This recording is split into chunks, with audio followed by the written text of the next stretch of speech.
ദേശവിരുദ്ധന്മാരെയൊക്കെ ക്ഷേത്രത്തിൽ നിന്ന് അടിച്ചു പുറത്താക്കിയോ? അടിച്ച് വെളിയിലാക്കി ചാണകവെള്ളം തളിച്ചു എന്ന് വേണമെങ്കിൽ പറയാം. ആ രീതിയിൽ ആ ജനങ്ങൾ ഒരു വലിയ മാറ്റം മുതുവിലാക്കാട് പാർത്ഥസാരഥി ക്ഷേത്രത്തിൽ വരുത്തി എന്ന് വേണം കണക്കാക്കാൻ. അതിന് മുതുവിലാക്കാട് ക്ഷേത്രത്തിൽ ആ ക്ഷേത്രം പ്രസിദ്ധമാകുന്നത് എങ്ങനെയെന്നറിയാമോ? ആദ്യം ഒരു സംഭവം ഉണ്ടായി. അതിനുശേഷം കഴിഞ്ഞ ഓണത്തിന് ഓപ്പറേഷൻ സിന്ദൂറിൻ്റെ ഒരു പൂക്കളം അവിടെ ഇട്ടു. അതെ, ആ ക്ഷേത്രമാണ് പ്രസിദ്ധമായ ക്ഷേത്രം. അപ്പോൾ ആ ക്ഷേത്രത്തിന് മുന്നിൽ ഓപ്പറേഷൻ സിന്ദൂറിന് ആ പ്രതീകമായിട്ട് ആ ഓപ്പറേഷൻ സിന്ദൂറിന് എഴുതിയിരിക്കുന്ന ഒരു പ്രത്യേക ഫോണ്ടും ആ സ്റ്റൈലും ആ ഇങ്ങനെ സിന്ദൂരം ഇങ്ങനെ ഇതിൽ നിന്ന് തൂവിയിരിക്കുന്ന അതുമൊക്കെ വെച്ചിട്ട് മനോഹരമായിട്ട് ഒരു പൂക്കളം ഉണ്ടാക്കി അവിടുത്തെ ആൾക്കാരെല്ലാം കൂടെ ആ ക്ഷേത്രത്തിന് മുന്നിൽ വിളക്ക് കത്തിച്ച് തിരുവോണ നാളിലാണെന്ന് ഓർക്കണം, ഭഗവാന്റെ ക്ഷേത്രത്തിന് മുന്നിലാണ്.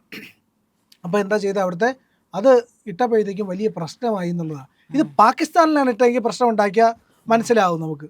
ഓപ്പറേഷൻ സിന്ദൂർ ഇടുന്നത് രാജ്യത്തിൻ്റെ അഭിമാനമായിട്ടുള്ള ഓപ്പറേഷൻ അല്ലേ. ആ ഓപ്പറേഷൻ വിജയിക്കുകയും ചെയ്തു. രാജ്യത്തിന് നേർക്കുണ്ടായ ഭീകരാക്രമണത്തിനെതിരെ ഒരു പൂക്കളം ഇട്ടപ്പോൾ അത് ഓമാർക്കങ്ങ് കൊള്ളണമെങ്കിൽ ഇവനൊക്കെ പാകിസ്ഥാൻ്റെ മക്കളാണോ?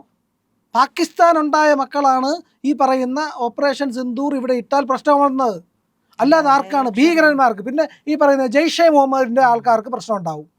ഈ പറയുന്ന ഓപ്പറേഷൻ സിന്ദൂറിൻ്റെ ഒരു പൂക്കളം ഇട്ട് കഴിഞ്ഞാൽ ജെയ്ഷെ മുഹമ്മദ് ഭീകരവാദികൾക്ക് വലിയ അസ്വസ്ഥത ഉണ്ടാകും. അപ്പോൾ ഇവന്മാർ ജെയ്ഷെ മുഹമ്മദിൻ്റെ ഭീകരവാദികളാണോ? അവന്മാർക്ക് പ്രശ്നം ഉണ്ടായാലും പാകിസ്ഥാന് പ്രശ്നം ഉണ്ടായാലും മനസ്സിലാക്കാം.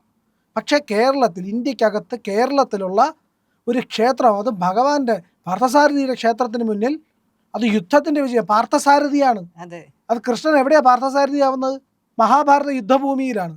ആ യുദ്ധഭൂമിയിൽ ഭഗവാൻ ആ യുദ്ധത്തിന് നടുക്ക് തേരിലിരുന്നു കൊണ്ട്, നടുക്കാണ് യുദ്ധത്തിൻ്റെ ഒരു അറ്റത്തല്ല, യുദ്ധത്തിൻ്റെ ഒത്ത നടുക്ക് കൊണ്ട് തേര് നിർത്തി. അർജുനന് ഈ പറയുന്ന മുഴുവൻ സൈന്യത്തെയും കാണണമെന്ന് പറഞ്ഞപ്പോൾ ഇരു സൈന്യത്തെയും നടുക്ക് കൊണ്ട് നിർത്തി. അവിടെ വെച്ചാണ് ഉപദേശിക്കുന്നത് ഭഗവാൻ ഭഗവത്ഗീത. ക്ഷേത്രത്തിലോ വിദ്യാലയത്തിലോ ഒന്നുമല്ല, യുദ്ധഭൂമിയിൽ ഉപദേശിച്ചതാണ് ഭഗവത്ഗീത. ആ യുദ്ധത്തിൻ്റെ വിജയത്തിനെ, അതിനെ അനുസ്മരിച്ചുകൊണ്ടാണ് ഓപ്പറേഷൻ സിന്ദൂർ പൂക്കളം ഇട്ടത്. അതിനെ മായ്ച്ചു കളയണം, അതിനെ ഇളക്കി കളയണം എന്ന് പറഞ്ഞൊരു പോലീസിൽ പരാതി നൽകിയിരിക്കുന്നു. എത്ര വിവരമുണ്ട് ഇവിടുത്തെ പോലീസുകാരന്മാർക്ക്! ആ പോലീസുകാരന്മാർ അത് മായ്ക്കാനായിട്ട് ഓടി വന്നിരിക്കുന്നു. ആ പൂക്കളം പൊളിച്ച് കളയാനായിട്ട് പോലീസുകാരന്മാർ. ഇവൻ പാകിസ്ഥാനിലെ പോലീസാണോ അവന്മാർ? കറാച്ചി പോലീസാണോ? അവിടെ ഈ പറയുന്ന മുതുവിലാക്കാട് വന്ന കറാച്ചി പോലീസാണോ? എനിക്ക് സംശയമുണ്ട്. അവർ കറാച്ചി മനസ്സുള്ളവന്മാരാണ്. ഇല്ലെങ്കിൽ അത്ര വൃത്തികെട്ടവന്മാരാണ് അവിടെയുള്ള ആ ഭരണസമിതി. അതിനൊത്ത വൃത്തികെട്ടവന്മാരായിട്ടുള്ള പോലീസുകാരന്മാർ. അങ്ങനെ വന്ന് ഓപ്പറേഷൻ സിന്ദൂറിൻ്റെ പേരിലുള്ള പൂക്കളം പൊളിക്കാൻ വന്നെങ്കിൽ ഇവനൊക്കെ എന്ത് രാഷ്ട്രവിരുദ്ധന്മാരാണ്! സ്വന്തം അമ്മയോട് കൂറില്ലാത്തവന്മാരല്ലേ ഇവന്മാർ? സ്വന്തം രാജ്യത്ത് ഇവന്മാർ പാകിസ്ഥാൻ പട്ടാളം ഇവിടെ അറ്റാക്ക് ചെയ്യാൻ വന്ന ഇവന്മാർ അവന്മാരുടെ കൂടെ നിന്ന് യുദ്ധം ചെയ്യില്ല, രാജ്യത്ത് ഒറ്റില്ല എന്നത് ഉറപ്പ്. അങ്ങനെയുള്ള നെറികെട്ടവന്മാർക്കുള്ള തിരിച്ചടി അവിടുത്തെ ജനങ്ങൾ കൊടുത്തു. ജനങ്ങൾ പൊട്ടന്മാരൊന്നുമല്ല, അവർക്ക് കൃത്യമായിട്ട് അറിയാം എന്താണ് സംഭവിക്കുന്നത്, എന്താണ് ഇവിടെ ഇവന്മാരുടെ നിലപാടെന്ന്. അവർ നോക്കിയപ്പോൾ അവരുടെ അഭിമാനമായിട്ടുള്ള ഓപ്പറേഷൻസ് എന്നുകൊണ്ട് പൂക്കളം മായ്ച്ചു കളയാൻ വേണ്ടി വന്നിരിക്കുന്നു. ജനങ്ങൾ പൊറുക്കുമോ? അവർ പറഞ്ഞ് ഇറങ്ങിക്കോണം, ഈ ക്ഷേത്രത്തിൻ്റെ പരിസരത്ത് നിന്ന്, ഇതിൻ്റെ ഭരണസമിതിയിൽ നിന്ന് ഇന്നിറങ്ങിക്കോണമെന്ന് പറഞ്ഞു. അങ്ങനെ ജനങ്ങൾ ആ ഭരണസമിതിയുടെ തെരഞ്ഞെടുപ്പിൽ ഈ ദേശവിരുദ്ധന്മാരെ, ഓപ്പറേഷൻ സിന്ദൂറിൻ്റെ പൂക്കളം പൊളിക്കാൻ വന്നവന്മാരെ അടിച്ച് വെളിയിലാക്കി എന്നുള്ളതാണ്. അപ്പോൾ ഇത് എത്ര നീചമായിട്ടുള്ള കോൺഗ്രസ് CPM ഭരണസമിതിയായിരുന്നു അന്ന് നിലനിന്നിരുന്നത് എന്നുള്ളതാണ്. ഇന്ന് 27 അംഗ പുതിയ ഭരണസമിതി വന്നിരിക്കുന്നു. ആ പുതിയ ഭരണസമിതി എന്ന് പറയുന്നത് അവിടുത്തെ ഒരു ഭക്തജന സംഗമത്തിൻ്റെ ഭക്തജന ഒരു പേരിലാണ് വന്നിരിക്കുന്നത്. ഇപ്പോൾ സ്വാഭാവികമായിട്ടും സംഘപരിവാർ അനുകൂലമായിട്ടുള്ള അവരതിൻ്റെ അകത്ത് ഭാരത് മാതാ കി ജയ്യാണ് വിളിച്ചത്. ഈ പറയുന്ന ഇലക്ഷൻ വിജയിച്ചു കഴിഞ്ഞപ്പോൾ അവർക്ക് രാജ്യത്തോട് സ്നേഹമുണ്ട്. രാജ്യം അവർക്ക് അന്യമായിട്ടുള്ള ഒരു വസ്തുവല്ല. ആ രാജ്യത്തിന് വേണ്ടിയിട്ടാണ് അവർ നിലകൊള്ളുന്നത് എന്നുള്ള ഉത്തമ ബോധ്യമുണ്ട്. എൻ്റെ രാഷ്ട്രത്തിന് വേണ്ടി, എൻ്റെ രാഷ്ട്രമാണ് എനിക്ക് ഏറ്റവും വലുത്, എൻ്റെ സംസ്കാരവും എൻ്റെ ക്ഷേത്രങ്ങളും എല്ലാം എൻ്റെ രാജ്യത്തുള്ളതാണ്. അതിനെ ഞാൻ സ്നേഹിക്കുകയും ആദരിക്കുകയും ബഹുമാനിക്കുകയും ചെയ്യുന്നുണ്ടെന്നേ. എൻ്റെ സൈന്യത്തിനെ ഞാൻ ബഹുമാനിക്കുന്നുണ്ട്. അപ്പോൾ ഈ ഭരണസമിതിയുടെ കേസ് വേറൊന്നുമല്ല. ഇതിന് മുൻപും ഈ ഭരണസമിതി എന്ത് ചെയ്തു? ഈ കോൺഗ്രസ് CPM ഭരണസമിതി ഉണ്ടല്ലോ, ഈ ഭരണസമിതി ഓപ്പറേഷൻ സിന്ദൂറിൻ്റെ പൂക്കളം പൊളിക്കാമെന്ന ഭരണസമിതി അമ്പലത്തിനകത്ത് കാവിക്കൊടി കെട്ടരുത് എന്ന് പറഞ്ഞവന്മാരാണ്. കാവിക്കൊടി എന്ന് പറയുന്നത് ഹിന്ദുവിൻ്റെ പ്രതീകമാണ്, ഭഗവത് ധ്വജമാണത്. കാവി നിറത്തിലുള്ള കൊടി, മുക്കൊടിയുണ്ട്, ഇങ്ങനെ ത്രികോണാകൃതിയിലുള്ള കൊടിയുമുണ്ട്. ഈ പറയുന്ന അതുപോലെ തന്നെ ഭഗവത് ധ്വജം വലിയ അർത്ഥതലങ്ങളുള്ള, ആത്മാവിനെയും ശരീരത്തിനെയും സൂചിപ്പിക്കുന്ന, പരമാത്മാവിനെയും ആത്മാവിനെയും സൂചിപ്പിക്കുന്ന വലിയ ഉന്നതമായ വിശ്വാസം പുലർത്തുന്ന ആ പ്രതീകത്തെ അതിനകത്ത് കിട്ടാൻ കഴിയില്ല എന്ന് പറഞ്ഞ് കാവി എന്ന് പറയുന്നതിന് വലിയ അർത്ഥമുണ്ട്. ആ കാവി എന്ന് പറയുന്ന ആ നിറത്തിൻ്റെ അർത്ഥം എന്താണെന്ന് ഇവർക്കറിയാമോ? അതുപോലും അറിയില്ല. കാവി എന്ന് പറഞ്ഞാൽ എന്താ? ഇവർക്ക് ഒരു പിടിയില്ലാത്ത സാധനമാണ് കാവി, ഓംകാരം, ഭഗവദ്ധ്വജം.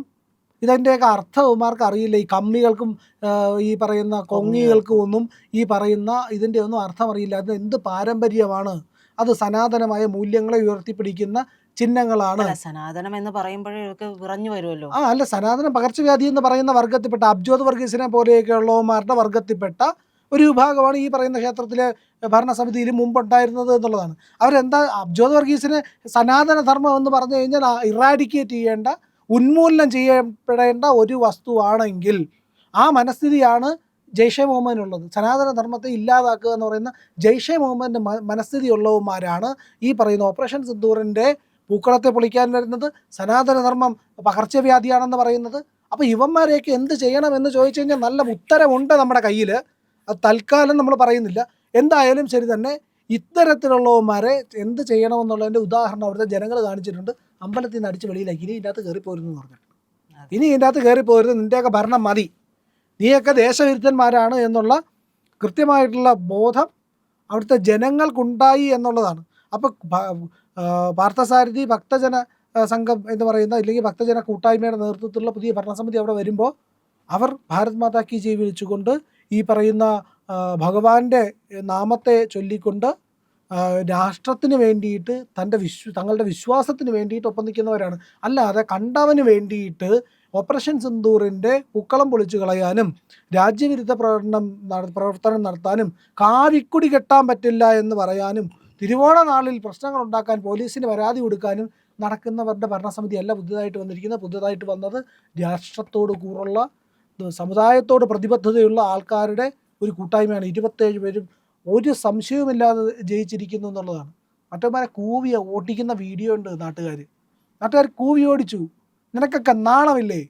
ഭാരതീയനാണെന്ന് പറഞ്ഞ് നടക്കുന്നു. ഭാരതത്തിനെതിരായി പ്രവർത്തിക്കുന്ന ആ മൂല്യങ്ങളോട് ചേർന്ന് നിൽക്കുന്ന നീയൊന്നും ഭാരതീയരല്ല എന്ന് വ്യക്തവും സ്പഷ്ടവുമായിട്ട് പറഞ്ഞിരിക്കുകയാണ് അവിടുത്തെ ജനങ്ങൾ. അതായത് മുതുവിലാക്കാട്ടിലെ ജനങ്ങൾ എന്നുള്ളതാണ്. അവർക്ക് ആ ബോധമുണ്ട്. അവിടുത്തെ ജനങ്ങൾ തിരിച്ചറിഞ്ഞത് തുടക്കമാണ്. ജനങ്ങൾക്ക് മനസ്സിലായി ആരാണ് രാജ്യത്തിന് വേണ്ടി നിൽക്കുന്നത്, ആരാണ് രാജ്യത്തിനെതിരെ നിൽക്കുന്നത് എന്നുള്ളതിൻ്റെ ബോധ്യം വന്നു കഴിഞ്ഞു. അതായത് ട്രോൾ വരുന്നുണ്ട്. MA ബേബിയോട് ചോദിക്കുകയാണ്, എന്താണ് യൂറോപ്യൻ യൂണിയനുമായിട്ടുള്ള കരാറിൻ്റെ കാര്യം, കരാറ് നല്ലതാണോ? അത് ഇവിടുത്തെ കർഷകരെ ബാധിക്കും, കൃഷിയെ ബാധിക്കും എന്ന് പറഞ്ഞു. പറഞ്ഞാൽ ഓക്കെ, അപ്പം രാജ്യത്തിന് ഗുണമുള്ള കാര്യമാണ് ഈ കരാർ എന്നുള്ള ബോധ്യമായി. രാജ്യത്തിന് ഗുണമുള്ളതാണ് എങ്കിലേ ഇവന്മാരെ എതിർക്കുള്ളൂ. രാജ്യത്തിന് ഇവന്മാരെ അനുകൂലിച്ചാൽ സംശയിച്ചോണം. രാജ്യത്തിനെ, നിങ്ങളെ, ഭാരതത്തിനെ എപ്പോഴെങ്കിലും ഇവന്മാർ ഏതെങ്കിലും തരത്തിൽ അനുകൂലിച്ച് സംസാരിച്ചാൽ ഓർത്തോണം എന്തോ അപകടം വരാനിരിപ്പുണ്ട്. കാരണം ഇവന്മാർ ഭാരതത്തിനെതിരാണ്, ഇന്ത്യക്കെതിരാണ്. ഇവന്മാരെല്ലാം ഉറപ്പായിട്ടും ഭാരതം നശിച്ച് കാണാൻ ആഗ്രഹിക്കുന്നവന്മാരാണ്. അതിൽ യാതൊരു സംശയവുമില്ലാത്തതാണ് ഇവരുടെ തീരുമാനം. ആത്യന്തികമായ ലക്ഷ്യം ഈ ജോർജ് സോറോസിൻ്റെയൊക്കെ നയം എന്താണോ അതേ നയം തുടരുന്ന, ജയ്ഷെ മുഹമ്മദിൻ്റെ നയം തുടരുന്ന, ഭീകരവാദത്തിൻ്റെ നയം തുടരുന്ന ആൾക്കാരുടെ ലക്ഷ്യം എന്ന് പറയുന്നത് ഭാരതത്തെ തകർക്കലാണ്. അതിനോടൊപ്പം നിൽക്കാതിരിക്കുക, ഭാരതീയരായിട്ട് ഇത്തരം ഭീകര പ്രവർത്തനം നടത്തുന്നവരെ എതിർക്കുക എന്നുള്ളതാണ്. അതിൻ്റെ ഉദാഹരണം മുതുവിലാക്കാട് എന്ന് നമ്മൾ കണ്ടു കഴിഞ്ഞു. വിഴിഞ്ഞത്തത് കണ്ടു. 317 വോട്ട് മാത്രം ഉണ്ടായിരുന്ന ജനങ്ങൾ അവിടെ BJP സ്ഥാനാർത്ഥിക്ക് എത്ര വോട്ടാ, 3000 വോട്ടോ 2000 ചില്ലറ വോട്ട് നൽകിക്കൊണ്ട് വലിയ ഒരു മുന്നേറ്റം ഉണ്ടാക്കിയിരിക്കുന്നു എന്നുള്ളതാണ്. അതായത് നേരത്തെ 317 വോട്ടായിരുന്നു. എങ്ങനെ വോട്ട് വർദ്ധിച്ചു? ജനങ്ങൾ ഒറ്റക്കെട്ടായി തുടങ്ങി. ഹിന്ദു ഏകീകരണം സമസ്ത മണ്ഡലങ്ങളിലും നടന്നുകൊണ്ടിരിക്കുകയാണ്. തിരുനാവായയിൽ ഈ പറയുന്ന കേരളത്തിൻ്റെ കുംഭമേളയായിട്ടുള്ള മഹാമാഘം നടക്കരുത് എന്ന് തീരുമാനം എടുത്തവന്മാരുടെ എല്ലാം ചമ്മി നാറിയിരിക്കുക, നാണം കെട്ടിരിക്കുകയാണ്. മഹാജനപ്രവാഹമാണ് അവിടെ വന്നുകൊണ്ടിരിക്കുന്നത്. അപ്പോൾ അങ്ങനെ ഹിന്ദുക്കൾ ഏകീകരിക്കപ്പെട്ട് വിജയിച്ചു കൊണ്ടിരിക്കുന്നു.